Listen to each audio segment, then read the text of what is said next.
मीशो पर जो प्रतिबंधित आइटम नहीं बेचे जा सकते उन्हें समझने के लिए वीडियो में आपका स्वागत है। इससे पहले कि हम प्रतिबंधित प्रोडक्ट्स के बारे में आपको जानकारी दें, आपको ये याद रखना है कि ये एक ऐसा वीडियो है जिसमें आपको समझाने के लिए कुछ उदाहरण दिए गए हैं। इसके बारे में अच्छी तरह से समझने के लिए अपने सप्लायर पैनल में लॉग ऑन करें, सेटिंग्स पर क्लिक करें, लीगल एंड पॉलिसीज पर जाएं और प्रोहिबिटेड आइटम्स पेज विजिट करें।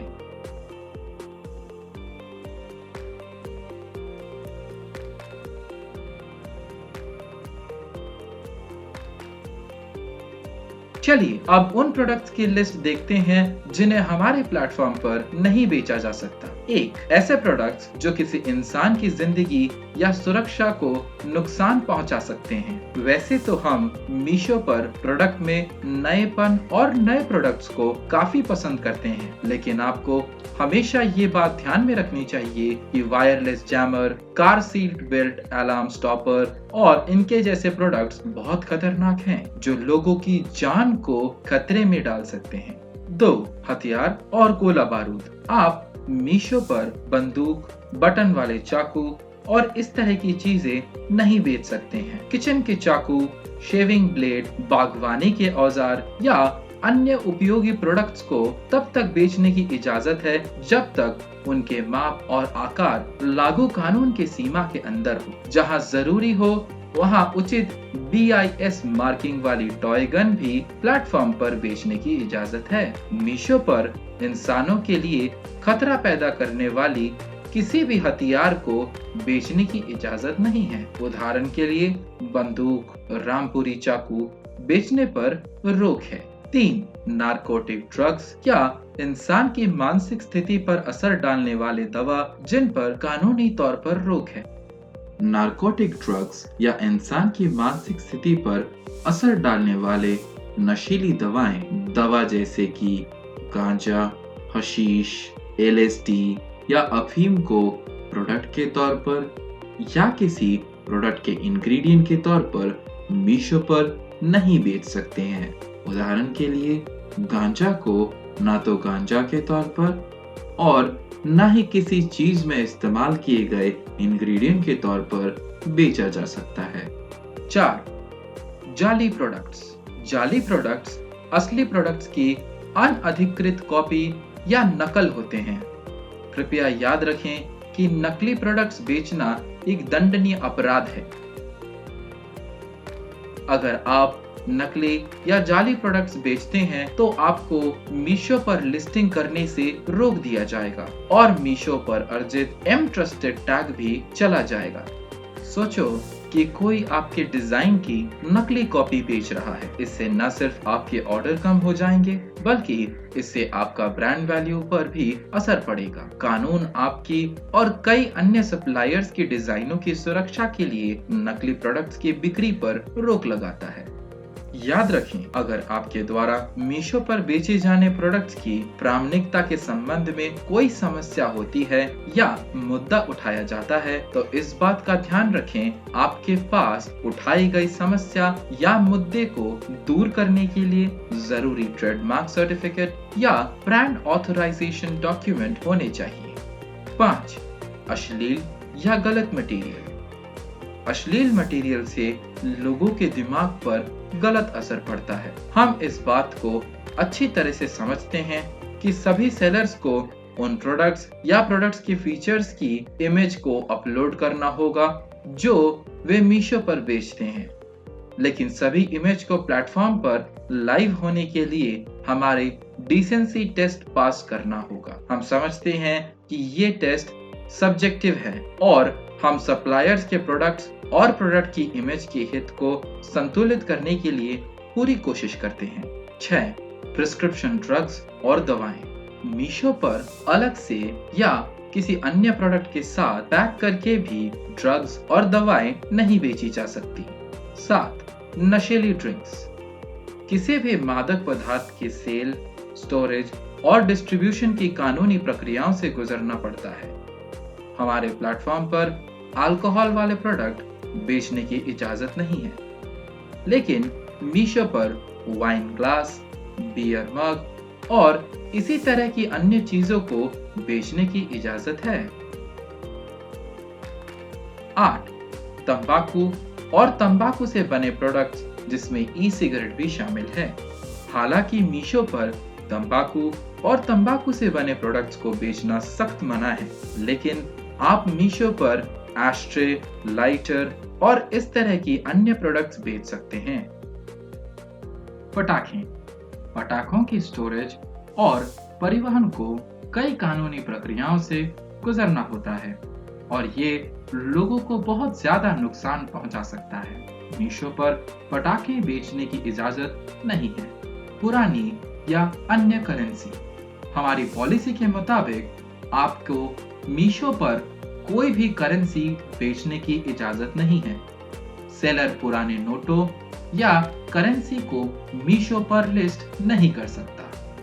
ऊपर दी गई लिस्ट प्लेटफॉर्म पर नहीं बेचे जाने वाले कुछ प्रतिबंधित आइटम्स के बारे में जानकारी देने के लिए सिर्फ उदाहरण है। सेलर्स की जिम्मेदारी है कि वह इस बात का ध्यान रखें कि हमारे देश के कानूनों के तहत प्रतिबंधित प्रोडक्ट्स नहीं बेचते हैं। अगर आपके मन में किसी तरह का भी सवाल है तो आप sales@meesho.com पर हमसे संपर्क कर सकते हैं और हमें आपकी मदद करने में खुशी होगी। कृपया इस बात का भी ध्यान रखें कि अगर आप मीशो पर प्रतिबंधित प्रोडक्ट्स बेचते हैं तो हम आपको प्लेटफॉर्म से डीलिस्ट कर देंगे और कानून की पालना करने वाले प्राधिकरणों को आपकी जानकारी देने का विकल्प चुनेंगे। अब जब आप जान गए हैं कि आप मीशो पर क्या बेच सकते हैं और क्या नहीं बेच सकते हैं, तो चलिए अब आपको अन्य अनिवार्य जानकारी के बारे में बताते हैं जो आपको हमें देनी चाहिए। विधिक माप विज्ञान अधिनियम 2009, विधिक माप विज्ञान पैकेज्ड कमोडिटीज नियम 2011 के साथ पढ़ने पर के अनुसार सप्लायर को मीशो पर अपने प्रोडक्ट्स को प्रदर्शित करने के लिए कुछ अनिवार्य जानकारी देना जरूरी है। चलिए उस जानकारी पर नजर डालते हैं जो सप्लायर को अपने प्रोडक्ट्स हमारे प्लेटफॉर्म पर बेचने के लिए सही तरीके से देनी चाहिए। 1. प्रोडक्ट का सामान्य या जेनेरिक नाम। किसी प्रोडक्ट का सामान्य या जेनेरिक नाम, ब्रांड नाम यदि कोई है तो के साथ पैकेजिंग कर दिया गया प्रोडक्ट का नाम या विवरण होता है। अगर पैकेज में एक से ज्यादा प्रोडक्ट हैं, तो सप्लायर को संबंधित ब्रांड नाम के साथ पैकेज में हर प्रोडक्ट का नाम प्रदान करना चाहिए। 2. मैन्युफैक्चरर, पैकर या इंपोर्टर का नाम और पता। मैन्युफैक्चरर का नाम और पता प्रदान करना जरूरी है। किसी भी प्रोडक्ट के संबंध में मैन्युफैक्चरर का मतलब यह इंसान या कंपनी है जो बेचे जा रहे प्रोडक्ट का निर्माण या उत्पादन करता है और प्रोडक्ट का पैक या लेबल पर इसकी जानकारी दी जाती है। अगर पैकर आपके प्रोडक्ट मैन्युफैक्चर करने वाले इंसान या कंपनी से अलग है, तो मीशो पर मैन्युफैक्चरर और पैकर दोनों का नाम और पता बताया जाना चाहिए। अगर प्रोडक्ट किसी दूसरे देश से इंपोर्ट किया गया है, तो आपको मैन्युफैक्चरर और पैकर के विवरण के अलावा इंपोर्टर का नाम और पता भी बताना होगा। 3. किस देश का प्रोडक्ट है? आपको उस देश का नाम बता देना होगा जहां प्रोडक्ट मैन्युफैक्चर, असेंबल या इंपोर्ट किया गया था। अगर प्रोडक्ट भारत में निर्मित या मैन्युफैक्चर हुआ है, तो आपको मूल देश के तौर पर भारत का नाम देना होगा। अगर भारत में नहीं बना है, तो अपने प्रोडक्ट के पैकेज के मुताबिक इंपोर्टर का विवरण प्रदान करें। 4. नेट क्वांटिटी, नेट वजन और नेट वॉल्यूम। मीशो पर अपने कैटलॉग का लिस्ट करते समय आपको अपने प्रोडक्ट की माप की उचित यूनिट के आधार पर नेट क्वांटिटी, वॉल्यूम या वजन डालना होगा। अगर प्रोडक्ट क्वांटिटी या संख्या में बेचे जाते हैं, तो कृपया पैकेज पर लेबल के मुताबिक पैक में आइटम्स की कुल संख्या बताएं। नेट वजन उन प्रोडक्ट्स पर लागू होता है जो वजन के हिसाब से जाते हैं और इन्हें ग्राम या किलोग्राम में मापा जाता है। नेट वॉल्यूम इन प्रोडक्ट्स पर लागू होता है जिन्हें लिक्विड के रूप में बेचा जाता है और इन्हें मिलीलीटर या लीटर में मापा जाता है। नेट क्वांटिटी उन प्रोडक्ट्स पर लागू होती हैं जो यूनिट पर संख्याओं में बेचे जाते हैं और इसे एक साधारण नंबर के तौर पर लिखा जा सकता है जिसके बाद n अक्षर लिखा होता है। 5.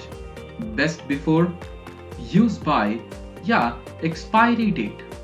ये खास तौर पर किराने का सामान, पेट सप्लाईज, हेल्थ, वेलनेस और पर्सनल केयर प्रोडक्ट्स के लिए लागू होता है।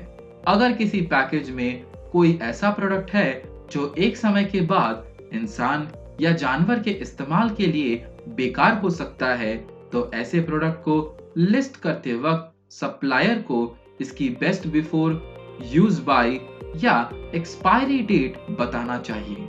ये जानकारी आमतौर पर ब्यूटी और हेल्थ प्रोडक्ट जैसे खराब होने वाली चीजों के लिए जरूरी होती है। ये एक्सपायरी के साल के साथ महीने का कोई विशेष दिन या एक्सपायरी का साल और महीना हो सकता है।